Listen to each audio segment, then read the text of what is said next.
अज़ीज़ तलबा व तालिबात, अस्सलाम वालेकुम। मैं इंग्लिश से पोस्ट ग्रेजुएट हूँ। अभी चूँकि 12th का न्यू सिलेबस है, इसलिए सोचा क्यों ना इंग्लिश सब्जेक्ट का एक ऐसा वीडियो तैयार किया जाए जिससे स्टूडेंट्स फ़ायदा हासिल कर सकें। चलिए अब हम शुरू करते हैं हमारा पहला लेसन। हमारा पहला लेसन है एन एस्ट्रोलॉजर्स डे। इसके मुसन्निफ़ यानी ऑथर R.K. नारायण है। सबसे पहले किताब में मुसन्निफ़ के बारे में जो अहम मालूमात दी गई है, इसे समझ लेते हैं। ओके, इससे पहले इसमें जो मुश्किल अल्फाज हैं उसके मीनिंग्स बता देते हैं ताकि आपको समझने में आसानी हो।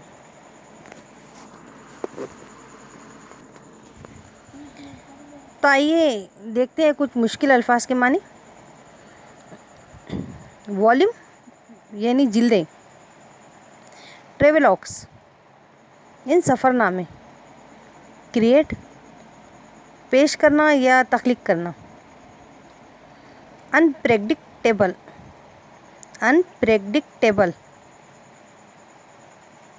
गैर मुतवक्के, इवेंट्स वाक़यात, कॉम्पेशनेट हमदर्दी, ह्यूमर यानी मज़ाहिया, सब्टल लतीफ़, अनऑफेंडिंग यानी मासूमाना या बेज़र, पेक्यूलियरिटीज़ अनोखापन, जेनियल यानी मिलनसार या खुश मिजाज। R.K. Narayan 1906 to 2001, Rasipuram Krishna Swami Iyer Narayan Swami was one of the best known novelists among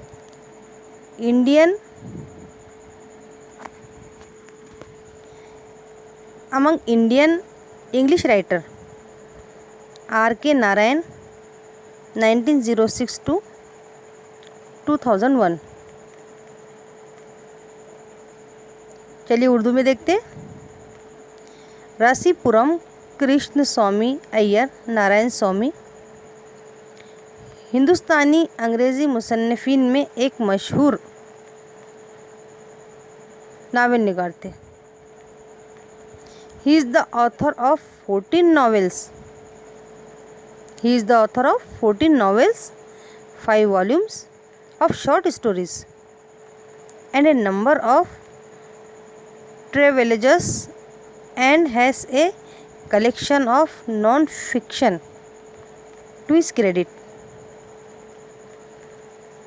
मतलब वो 14 नावल, मुख्तसर कहानियों की 5 जिल्दों और मुतअद्दिद सफ़रनामों के मुसन्निफ़ हैं, और उनके पास गैर अफ़सानवी मजमू है।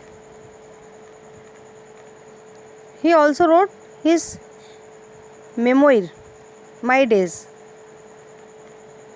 1975। उन्होंने अपनी आप बीती भी 1975 में माई डेज के नाम से लिखी है।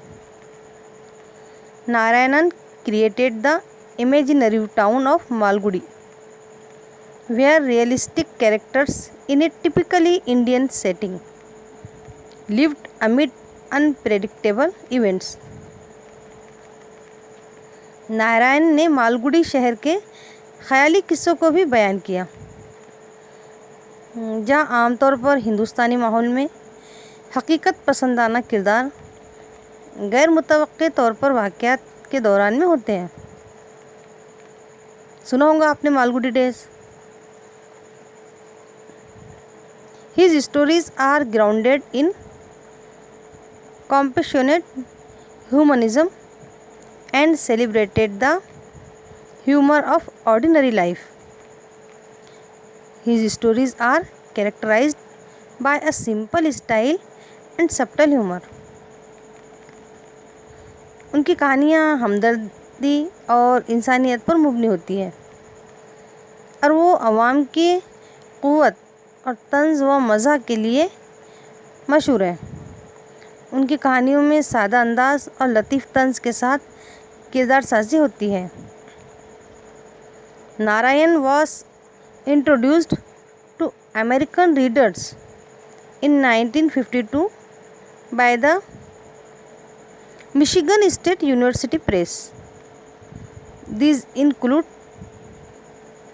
Swami and Friends, The Bachelor of Arts 1937, The Dark Room 1938, An Astrologer's Day and Other Stories 1947, Mr. Sampath 1949, The Financial Expert 1954, Waiting for the Mahatma 1955, The Guide 1958, and many other books. Michigan state university press ने नारायण को अमरीकी क़ारीन से 1952 में मुतारिफ़ कराया। उन्होंने Swami and friends, the bachelor of arts 1937 में, the dark room 1938, एक नजूमी का दिन और दूसरी कहानियाँ 1947, mister Sampath 1949, the financial expert 1954, waiting for Mahatma 1955, the guide 1958 और दूसरी बहुत सी किताबें लिखी। His novel the guide won him the Sahitya Akademi award in 1961, the most coveted literary honour in India. His writing is distinguished by humor and unoffending irony, a unique Indianness and a simplicity which is utterly charming and authentic. Narayan typically portrays the peculiarities of human relationship and the ironies of Indian daily life. His style is graceful, marked by genial humor, elegance and simplicity. उनकी किताब the guide लिखने की वजह से उनको 1961 में the Sahitya Akademi award के अदबी एजाज़ से नवाजा गया। उनकी तहरीरों में मज़ा और बेज़र तंज़ होता है, गैर हिंदुस्तानी इनफरादियत होती है। उनकी तसानीफ़ आसान, सरासर दिलकश और मोतबर होती है। नारायण आमतौर पर इंसानी ताल्लुकात के अनोखेपन और हिंदुस्तानी लोगों की आम जिंदगी के तंज़ व मज़ा की तस्वीर कशी करते हैं। उनका अंदाज़ बहुत ही खूबसूरत है, जो उनकी खुश मिजाजी, मिलनसारी और सादगी को ज़ाहिर करता है। चलिए अब हम शुरू करते हैं हमारा पहला लेसन। लेसन शुरू करने से पहले हम आपको कुछ मुश्किल अल्फाज के मानी बता देते हैं ताकि आपको समझने में आसानी हो। चलिए देखते हैं। रेस्प्लेंडेंट यानी दरख्शां, सेक्रेड मुतबर्रिक, राख, एनहेंस दिलकशी बढ़ाना, स्टॉक डंठल, रिमार्केबल यानी गैर मामूली, ऑक्शनियर यानी नीलामी करने वाला, डीन यानी शोरगुल मचाना, वसीफिरोसनेस यानी पुरअसर अंदाज से इसरार करने वाला, फ्लॉक बड़ी तादाद में, डली फजूल वक्त ज़ाया करना,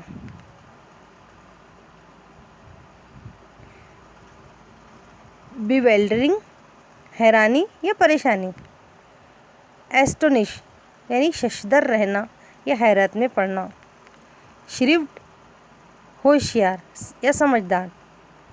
डिज़र्व यानी मुस्तहिक़ तारीफ़। वेजेस यानी उजरत। An astrologer's day. Punctually at midday he opened his bag and spread out his professional equipment, which consisted of a dozen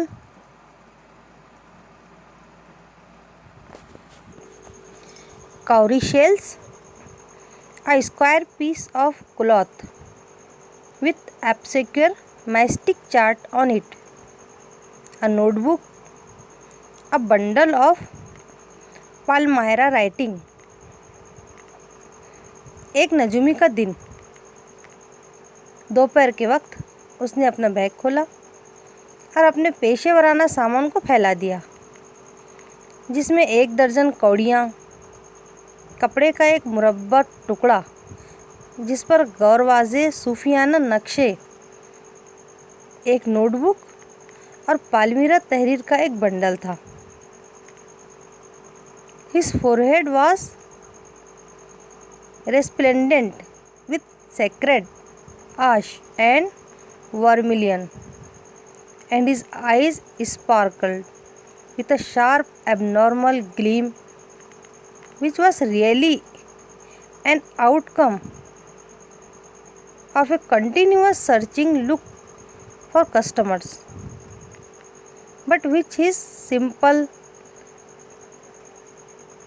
clients took to be a prophetic light and felt comforted. उसकी पेशानी शंग्रफी रंग से दरख्शां थी और उसकी आंखें एक तेज़ गैर मामूली चमक के साथ रोशन थीं, जो कि हकीकत में ग्राहकों के मुसलसल तलाश का नतीजा थी। लेकिन उसके सीधे साधे ग्राहक उसको खुदा की दी हुई रोशनी समझते थे और सुकून महसूस करते थे। The power of his eyes was considerably enhanced by their position, placed as they were between the painted forehead and the dark whiskers which streamed down his cheeks. Even a half-wit's eyes would sparkle in such a setting. उसकी आँखों की ताकत उसके मर्तबे को काफ़ी बढ़ा देती थी, क्योंकि वो कलर की हुई पेशानी और घनी मूछें जो उसके गालों पर बिखरी हुई थी के दरमियान में थी। जबकि एक बेवकूफ़ आदमी की आंखें भी इस तरह की सजावट में ऐसे ही चमक सकती। To crown the effect, he wound a saffron-colored turban around his head. This color scheme never failed. People were attracted to him as bees are attracted to cosmos or dahlia stalks. He sat under the box of a spreading tamarind tree, which flanked a path running through the town hall park. It was a remarkable place in many ways. ज़ाफ़रानी colour की पगड़ी उसने अपने sir पर बांध रखी थी। ये colour scheme कभी फेल नहीं होती। लोग उसकी तरफ ऐसे राग़िब होते हैं जैसे शहद की मक्खियाँ कॉस्मोस या डालिया फूल की डंठल की तरफ राग़िब होती हैं। वो इमली के दरख्त की एक फैली हुई शाख के नीचे बैठा करता था, जहाँ से एक रास्ता टाउन हॉल पार्क की तरफ जाता था। ये बहुत सारे रास्तों की एक गैर मामूली जगह थी। A surging crowd was always moving up and down this narrow road from morning till night. A variety of trades and occupations was represented all along its way. medicine sellers, sellers of stolen hardware and junk, magicians, and above all an auctioneer of cheap cloth who created enough din all day to attract the whole town. सुबह से लेकर शाम तक एक बढ़ता हुआ हुजूम इस तंग सड़क पर इधर उधर हरकत करता रहता था। इस पूरे रास्ते पर मुख्तलिफ़ किस्म के तिजारत और पेशों के नमूने थे, जैसे दवाइयाँ बेचने वाले, चोरीशुदा हार्डवेयर और रद्दी बेचने वाले, जादूगर और सबसे बढ़कर सस्ते कपड़ों की नीलामी करने वाला, जो कि पूरे शहर को अपनी तरफ मुतवज्जे करने के लिए दिन भर काफ़ी शोर मचाता था। Next to him in vociferousness came a vendor of fried groundnut who gave his ware a fancy name each day, calling it Bombay ice cream one day and on the next Delhi almond and on the third Raja's delicacy, and so on and so forth, and people flocked to him. इसके बाद पुरअसर अंदाज से इसरार करके तली हुई मूंगफली बेचने वाला एक दुकानदार आया, जो कि हर दिन अपने सामान को एक ख़याली नाम देता। वो एक दिन उसे बॉम्बे आइस कहता और अगले दिन दिल्ली की बादाम और तीसरे दिन राजा की नफीस ग़िज़ा कहता, और इसी तरह वगैरह वगैरह, और बड़ी तादाद में लोग इसकी तरफ आते। A considerable portion of this crowd dallied before the astrologer too. The astrologer transacted his business by the light of a flare which cracked and smoked up above the groundnut heap nearby. Half the enchantment of the place was due to the fact that it did not have the benefit of municipal lighting. इस भीड़ का काफ़ी हिस्सा नजूमी के पास भी फजूल वक्त ज़ाया करता था। नजूमी अपना कारोबार नज़दीक ही मूंगफली के ढेर पर उठने वाले शोले की रोशनी से अंजाम देता। उसकी अहम वजह ये थी कि उस जगह पर म्यूनिसिपल का कोई भी लाइटनिंग का फ़ायदा नहीं था। The place was lit up by shop lights. One or two had hanging gas lights. Some had naked flares stuck on poles. Some were lit up by old cycle lamps. And one or two, like the astrologer, managed without lights of their own. It was a bewildering crisscross of light rays and moving shadows.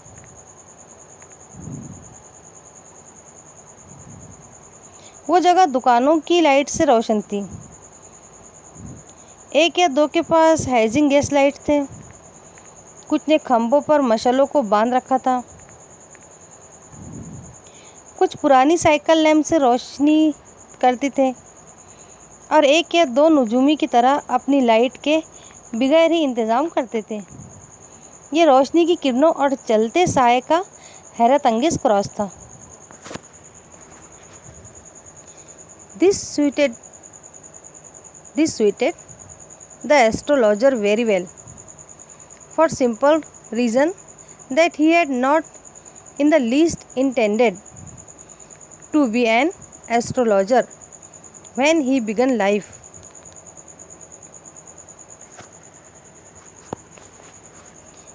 And he knew no more of what was going to happen to others than he knew what was going to happen to himself next minute. ये नजूमी को बहुत अच्छी तरह sweet होता था। उसकी एक आसान सी वजह ये थी कि उसने ज़िंदगी की शुरुआत में ही नजूमी बनने का इरादा नहीं किया था। वो दूसरों के साथ क्या होने वाला है इससे ज़्यादा कुछ नहीं जानता था कि अगले ही मिनट अपने साथ क्या होने वाला है। He was as much a stranger to the stars as were his innocent customers, yet he said things which pleased and astonished everyone. That was more a matter of study, practice, and shrewd guesswork. All the same, it was as much an honest man's labor as any other, and he deserved the wages he carried home at the end of the day. वो सितारों से उतना ही नावाकिफ़ था जितना कि उसके मासूम ग्राहक। फिर भी उसने ऐसी बातें कही जो सबको खुश और हैरान कर देती थी। ये मुतालिया, मश्क और होशियार अंदाज की बात थी।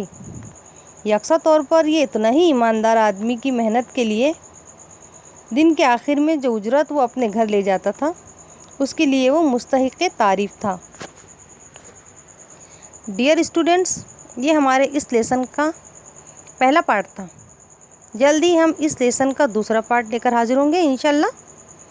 अगर आपने अभी तक चैनल को सब्सक्राइब नहीं किया तो अभी कर दें ताकि इस लेसन का पार्ट 2 आप तक सबसे पहले पहुंचे।